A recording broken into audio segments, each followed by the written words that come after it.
மாப்பிள்ள தலை தீபாவளிக்கு வரவேற்கிறோம். நல்லா இருக்கேல மாப்பிள்ள? இருக்கேன். ஏமா மாப்பிள்ள கோவமா இருக்க மாதிரி இருக்காரு? வேற ஒண்ணு இல்லம்மா, நம்ம வீட்ல இருந்து 3 பவுன்ல செயின் கொடுக்கணுமா தலை தீபாவளிக்கு மாப்பிள்ளைக்கு. இவ்வளவு நாள் ஒண்ணும் சொல்லாம இப்படி திடீர்னு தீபாவளி அன்னைக்கு வந்து சொன்னா எப்படிமா? எங்க இருந்துமா பணத்தை புரட்டி உடனே செயின் எடுத்து போட முடியும்? 1000 2000 கணக்கு பார்த்தா 3 பவுன் 1.5 லட்சம் தாண்டி போயிருமே. நான் என்ன அண்ணி செய்ய முடியும்? என் மாமியாரி வேற சொல்லி விட்டுருக்கா, அதான் இவர் முறுக்கிக்கிட்டு நிக்காரு. ராதிகா, உங்க வீட்டுக்காரர தீபாவளி அன்னைக்கு லேசா எண்ணெய் வச்சு குளிக்கணும்ல, லேசா எண்ணெய் வச்சு குளிக்க சொல்லு. எங்க எண்ணெய் வச்சு குளிங்க. கழுத்துக்கு செயின் வரட்டும், என்ன வைக்கேன். அண்ணி எல்லாம் உங்க கையில தான் இருக்கு அண்ணி. இப்போ சொல்லுங்கண்ணே, செயினா வேணும்? யாரு கேட்டா செயின்? எப்ப கேட்டேன்? ஒரு பெரிய தலவாழை இலைய போட்டு எல்லாத்தையும் வைமா, இப்ப எண்ணெய் வச்சு குளிச்சுட்டு ஓடியாரேன். அட சுவாத்து மூட்டை மர்மோள கண்டிப்பா ஊருக்கு போய் தான் ஆகணுமா? என்னதே பச்சை பிள்ளை மாதிரி இப்படி வருத்தப்பட்டு இருக்கிய? எங்க போக போறேன்? எங்க அம்மா வீட்டுக்கு தானே. 2-3 நாள்ல வந்துருவேன் தே. சொக்காரங்க வீட்டு கல்யாணம், அதனாலதான் தே போக வேண்டி இருக்கு.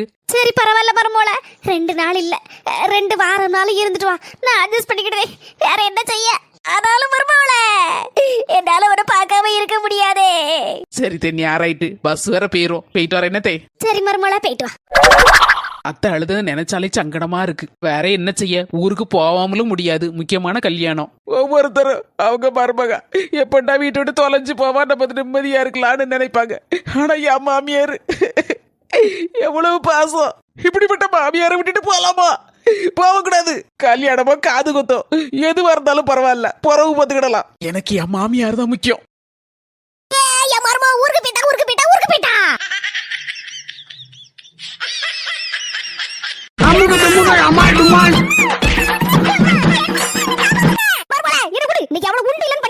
பைத்தியக்கார மாமியாரா, இப்ப எதுக்கு நாத்து போட்டு கொல்லுன்னு கொல்லுதிய? மர்மல, அவ என்ன செய்யறான்னு மட்டும் கேளு. என்ன செய்து கொண்டாடுனா?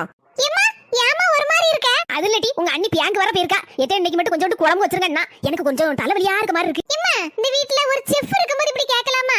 யாங்கிட்ட விடு, நான் எல்லாத்தையும் செஞ்சு முடிச்சிருவேன். என் தங்கமே ராசாத்தி, புளி குழம்பு வச்சிருவேடி? என்னெல்லாம் போட்டு வைக்கணும்னு மட்டும் சொல்லு. கொஞ்சோண்டு புளி, 2 தக்காளி, 2 வெங்காயம். அம்மா, படுத்து ரெஸ்ட் எடு. 10 நிமிஷத்துல எல்லாம் ரெடி ஆக்கி நீ சாப்பிடலாம். என்னடி இது? அம்மா, பாத்தியா, நீ சொன்ன மாதிரி கொஞ்சோண்டு புளி, 2 வெங்காயம், 2 தக்காளி போட்டு வச்சிருக்கேன். சூப்பரா இருக்குல, நல்ல கலர்ஃபுல்லா இருக்குல. எப்படி வந்து சிக்கிருக்க பாத்தியா மர்மோளா? இதே இப்படியாப்பட்டவளெல்லாம் நீங்க அடிச்சிருக்க கூடாது. 4 குத்து நல்ல கும்மா குத்து கொடுத்துருக்கணும். அம்முக்கு டும்முக்கு அம்மாள் டும்மாள்.